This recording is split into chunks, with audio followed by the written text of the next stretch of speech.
Ah, le Japon, cette contrée lointaine qui est présente dans ma vie, et ce depuis l'enfance. Car petit, dans le quartier où j'habite, il y avait non pas des cerisiers, mais des pruniers. Un peu sauvages. Fallait pas en manger les fruits, quoi. Cependant, au printemps, quand les arbres étaient en fleurs, ils se paraient d'une jolie couleur rose. Puis, par la suite, sont arrivés les animaux. Fun fact, la première fois où je suis arrivé en retard en cours, c'était en primaire, et à cause de Dragon Ball Z. Oui, je sais, mais arrivé à l'heure pour regarder Goku se transformer en Super Saiyan 3, il fallait choisir. Je dis Super Saiyan 3, hein, mais les vrais savent que je parle du Mega Guy. Ensuite, les consoles de jeux, les One Piece, Bleach, Naruto, Pokémon, Yu-Gi-Oh! Et autres Nick Larson ont encore plus augmenté chez moi la hype pour aller découvrir cette caverne d'Alibaba vivante. Sauf que voyager au Japon à cette époque coûtait très cher. Mais je vais en revenir. Tout ça pour vous dire qu'en grandissant, le fait d'aller au Japon a toujours été présent. Puis, un jour, en 2018, en discutant avec un collègue de travail, il m'a sorti une phrase que je n'espérais plus entendre. Ça te dirait d'aller au Japon? Moi je suis chaud. Puis vinrent d'autres discussions pour peaufiner et nous organiser, mais le fait était là, nous partirions au Japon. Partie 2, préparatif. Alors, on avance dans le temps pour nous mener en début 2024 où on a commencé par prendre les billets d'avion. Le voyage d'un vol au départ de Paris dure entre 12 et 14 heures. Et perso, moi, les voyages de plus de 10 heures, j'ai du mal. C'est long, on est mal assis, et au bout d'un moment, mes genoux, ils en peuvent plus. Et je parle même pas du fait de dormir dans un avion. Du coup, on s'est pris un vol avec 2 escales qui coupaient le vol comme ceci. 2 heures, 8 heures, 4 heures. Avec Air China. Pareil pour le retour. Alors je vous spoil direct, hein, mais après un mois, sans sommation, Air China a tout simplement annulé les vols. Ils auront décidé qu'en fait, ils ne desserviraient plus les derniers vols, ou premiers vols, en Suisse, entre Munich et Genève. Donc j'ai tant bien que mal réussi à récupérer des vols à peu près aux mêmes dates, mais adieu les escales. Du coup, 11 heures jusqu'à Pékin. Pareil pour le retour. C'est pas grave, pas de violence, c'est les vacances. Les hôtels. Alors, rien de particulier à dire, hormis un hôtel à Osaka qui m'a fait une Air China, j'ai envie de vous dire. Après, au bout d'un petit 2-3 mois, je crois, après avoir pris les hôtels, je reçois juste un email me disant bonjour, nous sommes désolés de ne plus pouvoir vous accueillir à vos dates. Merci de votre compréhension. Bonne journée. Alors, rien de bien grave en soi, puisqu'après 10 minutes, j'en avais retrouvé un autre. Mais ça met un petit coup de stress quand même. Alors, petite astuce, si vous voyagez comme nous, en faisant un long voyage, en visitant plusieurs villes, prenez vos hôtels près des gares. À pied, en moins de 5 minutes, de préférence. C'est un tips qu'on a pensé avant de partir et franchement, ça nous a trop aidé. Alors, petit point aussi, le Big One. Vous savez, le fameux séisme qui se produit au Japon tous les 100 ans et qui a eu lieu la dernière fois il y avait 101 ans. Du coup, avec les billets, on a quand même pris une assurance annulation. Bah oui, à environ 1400 € le billet, vaut mieux être couvert. A savoir qu'on est passé par Kayak pour les vols et Booking pour les hôtels. Et franchement, c'était top. Surtout Booking, il communique bien au niveau des réservations. Point aussi, partant pour un mois, on n'a pas loué de voiture, mais on a pris des JR Pass. Alors c'est une carte de train rapide, hors Tokyo, qui est un peu pour les Shinkansen, mais pas que. Nous on l'a pris pour 3 semaines, mais le prix varie de 7, 14 et 21. Alors, petite info aussi sur le JR Pass, quand vous allez le commander, alors nous on est passé par Japan Experience, vous allez le recevoir à peu près une dizaine de jours, et c'est une feuille, comme on fait ici, avec un petit carnet rouge. Cette feuille, il faudra l'échanger à l'aéroport en arrivant. Pensez-y, c'est hyper important. Alors, pour les déplacements de Tokyo, on s'est seulement servi d'une carte Suica. Petite astuce si vous avez un iPhone, parce que quand on y a été, ils étaient en rupture de carte. Donc avec l'iPhone, en fait, dans carte de paiement, il y a juste à valider une carte de transport, carte Suica. On peut rajouter de l'argent directement depuis un compte bancaire et c'est ultra pratique. Ça, cumulé au compte Revolut, c'est royal. Justement, la transition est toute trouvée.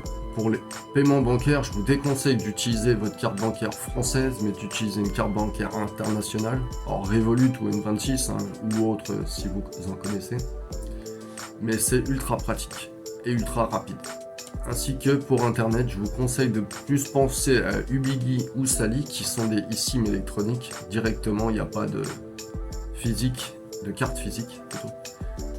Et c'est directement dans le téléphone. C'est plus intéressant et plus avantageux qu'une pocket Wi-Fi. Et bien sûr, un passeport valide 6 mois après retour. Si vous partez moins de 90 jours, pas besoin de visa.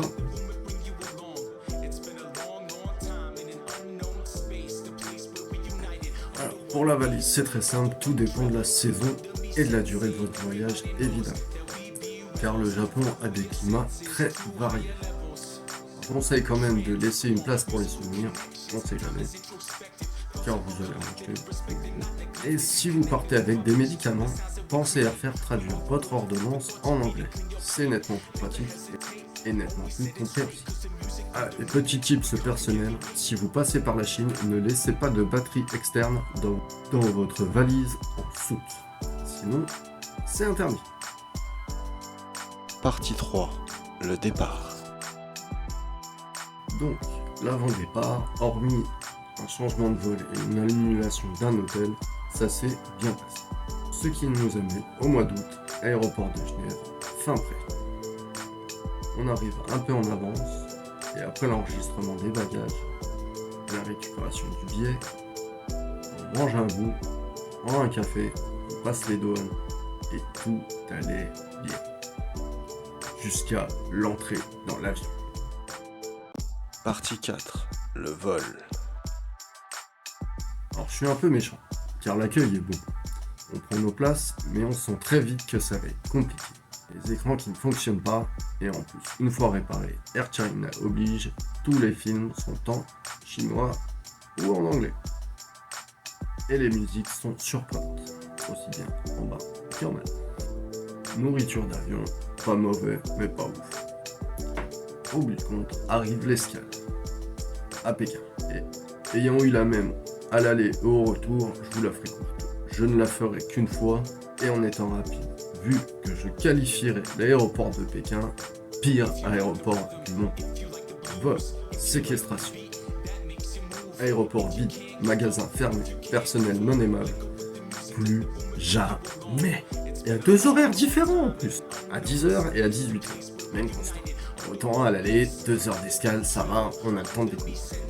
Au retour, 8 heures. C'était très très. J'ai souffert. Mais finalement, Dun, dun, dun. Les passagers à destination de Tokyo sont priés de se rendre porte 28. Je répète, les passagers à destination de Tokyo sont priés de se rendre porte 28. Merci. Ladies and gentlemen. on a embarqué pour la dernière étape. Partie 5. Arrivée.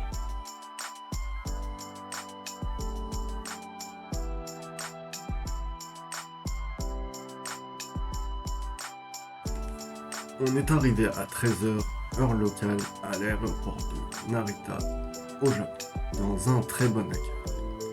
Pour tout vous dire, on n'a pas récupéré nos bagages, on nous les a donnés. Ensuite, on est allé récupérer les billets de train, c'est là où il faut changer cette feuille-là, pour ce petit ticket vert. C'est ça, votre JR Pass. Il y a marqué les dates de validité, et tout, et le prix. Alors le prix est subsidiaire. Petit détour par un combini direct à l'aéroport, ou un vendeur a pas cherché avec nous un chargeur, il a cherché le bon chargeur. Ah, le Japon. Parti ensuite par le Narita Express qui met environ 1h30 pour atteindre la gare de Tokyo, où direct à la sortie, on a pu sentir la fameuse odeur de la ville. Sauf pour moi, c'est l'odeur. Ensuite, on rejoindra notre hôtel à pied pour découvrir les lumières de la ville, mais ce qui nous portera quand même préjudice, car une fois tout fait, tout dit, on est ressorti manger à 21h. Heure où ici, en France, on peut encore trouver à manger. Au Japon, quand la nuit tombe à 17h, c'est plus compliqué. Du coup, leur premier repas au Japon se fera dans un 7-Eleven.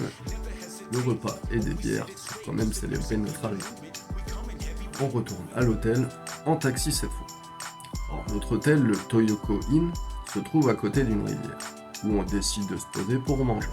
Sauf que, c'est à ce moment-là que mon collègue me dit « Mince, j'ai perdu mon téléphone, oublié dans le taxi. » Donc il repart le chercher, et après plus d'une heure, où même moi je commençais à m'inquiéter, en retournant vers l'hôtel, je le vois qui revient, téléphone à la main, et qui m'annonce.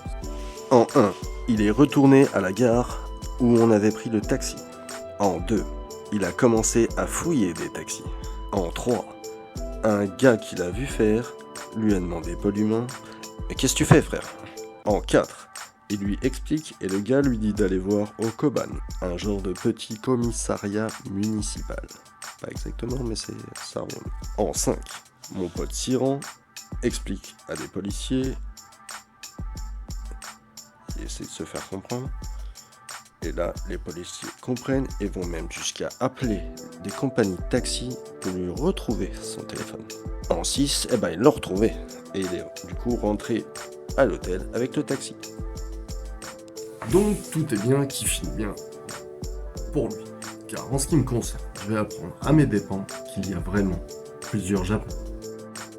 Partie 6. Conclusion. Et pour l'instant, on est rentré, on a dormi. La veille, j'avais prévu le petit café, donc je suis allé prendre au bord de la rivière où on voit la Skytree le matin. Alors fun fact, cette photo a été prise au mois d'août, à la sortie de mon hôtel. Et en ce moment, ils ont construit en fait un pont, ou une route, ou une autoroute, je sais pas exactement qui est à ce moment-là. Et du coup, à part au bord de la rivière, la Skytree est plus libre. Comme quoi le Japon change énormément. Ensuite, on a quitté l'hôtel, direction gare de Tokyo pour prendre le Shinkansen.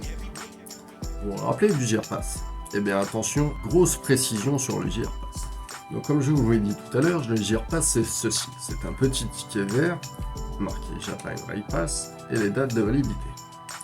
Sauf que ce ticket vous donne accès au train, mais pas à un siège. Alors, ce qu'il faut faire, c'est se diriger vers ce genre de borne.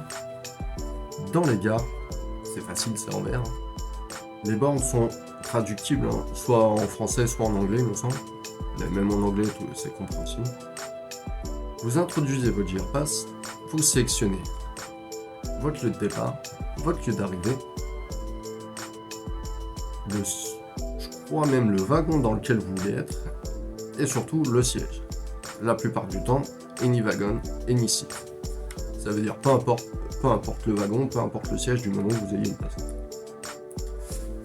Car si vous faites pas ça, en fait, à l'intérieur, il y a des contrôles, et si vous ne présentez pas ce ticket, qui est en fait le ticket de train pour vous diriger de la gare de départ jusqu'à la gare de destination, et qui vous donne droit à un siège, ça vous coûtera une amende. Alors, pas très élevée, mais quelques milliers de yens quand même, qui correspondent à peu près à 30-40 euros, voire peut-être 50 selon les destinations. Ça met une surprise, donc faites attention à vous quand même. Ah, et surtout, ce petit train qui suivant les habits, coûte 5-6 000 yens, est gratuit, c'est compris dans le JR-Pass. En fait. Donc si vous le faites pas, en fait, vous mettez des bâtons dans les roues tout seul. Et j'en profite aussi, il y a aussi des wagons, la plupart dans les Shinkansen, non-reserved seats, pour les sièges non réservés, ou non réservables.